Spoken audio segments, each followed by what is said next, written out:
மாதாஜி வீர ஜானகி பேசுகிறேன். இதுவரைக்கும் என்னுடைய உடல் சம்பந்தமான அனுபவங்களை உங்களிடம் பகிர்ந்து கொண்டேன். அது சம்பந்தமா பேசினேன். இதுவரைக்கும் இதுவும் என்னுடைய அனுபவம் தான், சமையல் அனுபவம். எங்க அம்மா நல்ல சுவையா சமைப்பாங்க, அதே போல சுவையா பலகாரங்களாக செய்வாங்க. அதுல அம்மாவுடைய முறுக்கு ரொம்ப ஸ்பெஷல். இது வரைக்கும் நானும் யூடியூப்ல முறுக்கெல்லாம் பார்த்தேன். எங்கள் அம்மாவுடைய காம்பினேஷன் உள்ள முறுக்கு நான் இது வரைக்கும் பார்க்கல. அதனால் உங்களுக்கு என்னோட அம்மாவுடைய முறுக்கை இந்த யூடியூப்பில் போடுறேன். வீட்டுக்கு வர்றவங்கள்ட்டெல்லாம் கேட்பாங்க, சாப்பிட்டுட்டு இது எப்படி செஞ்சீங்க அப்படின்னு சொல்லி அம்மா ரேஷியோ சொல்லுவாங்க. இதை உங்களுக்கு கொடுக்குறேன். நீங்கள் கொஞ்சமாக செஞ்சு பாருங்கள். செஞ்சு பார்த்துட்டு உங்களுடைய அனுபவத்தை கமெண்ட் பாக்ஸில் போடுங்க.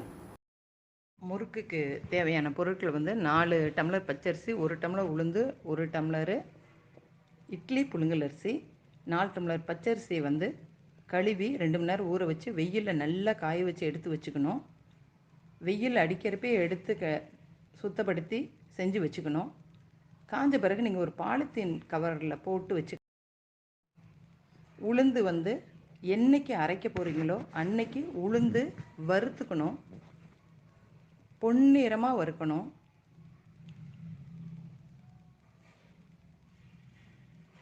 பொன்னிறமாக வறுத்து ஒரு தட்டில் கொட்டிக்கலாம்.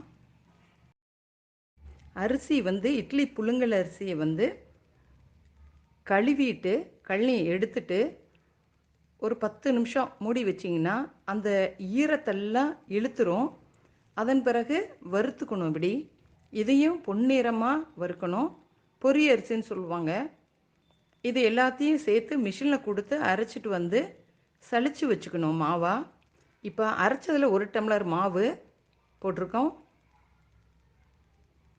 கொஞ்சமாக பெருங்காயம், தூள் பெருங்காயம்,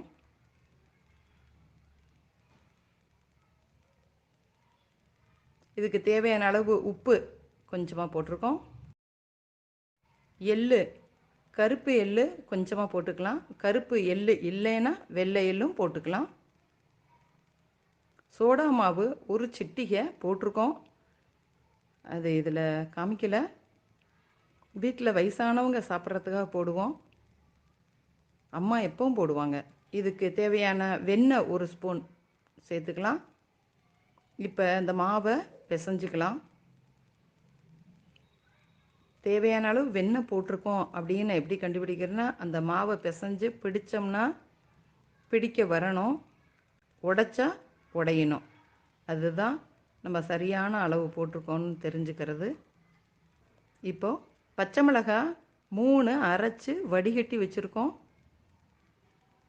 அந்த தண்ணியை விட்டுக்கலாம், விட்டு பிசையலாம். காரம் உங்களுக்கு குறைவாக வேணுன்னா இன்னும் கொஞ்சம் குறைச்சிக்கலாம், அதிகமாக வேணுன்னா இன்னும் கொஞ்சம் சேர்த்துக்கலாம். தண்ணியை கொஞ்சம் கொஞ்சமாக தெளித்து பிசையணும். பிசைஞ்ச பிறகு அழுத்தி பார்க்கலாம். இந்த பதம் இருக்கணும். குழாயில் பிழியறது கஷ்டப்படாமல் இருக்கணும். இப்போ எண்ணெய் ஊற்றி வச்சுட்டு சூடுபடுத்தலாம். இந்த குழாயில் போட்டு முறுக்கு சுற்றலாம்.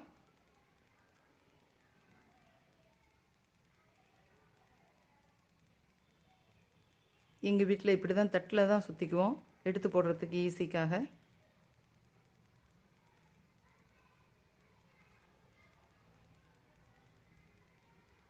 அந்த ஓரத்தில்லாம் ஜாயின் பண்ணி விட்டுருங்க.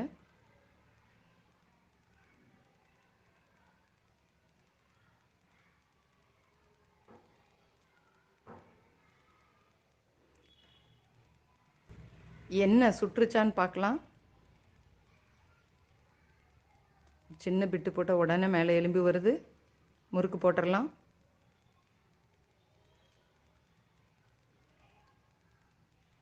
தட்டுங்கிறப்ப எடுத்து இப்படி போடுறது ஈஸியாக இருக்கும்.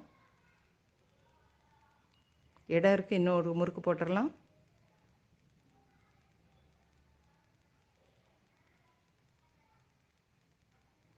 போட்ட உடனே பிரட்ட வேண்டாம், கொஞ்சம் நேரம் கழித்து திருப்பி விடலாம்.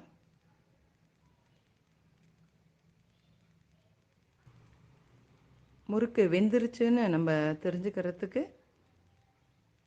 அந்த சொடப்பெல்லாம் அடங்கி மேலே மிதக்கும்.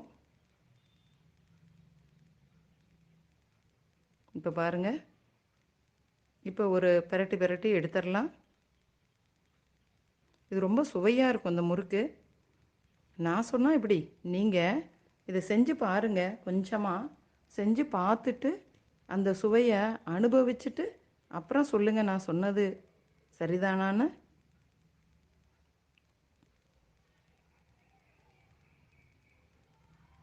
தீபாவளினாவே எங்கள் வீட்டில் இந்த முறுக்கு வந்து ஸ்பெஷல். மீதமாகவும் சுட்டு வச்சுருக்கோம். ரொம்ப நல்லா இருக்கும். நன்றி, வணக்கம். மீண்டும் சந்திப்போம்.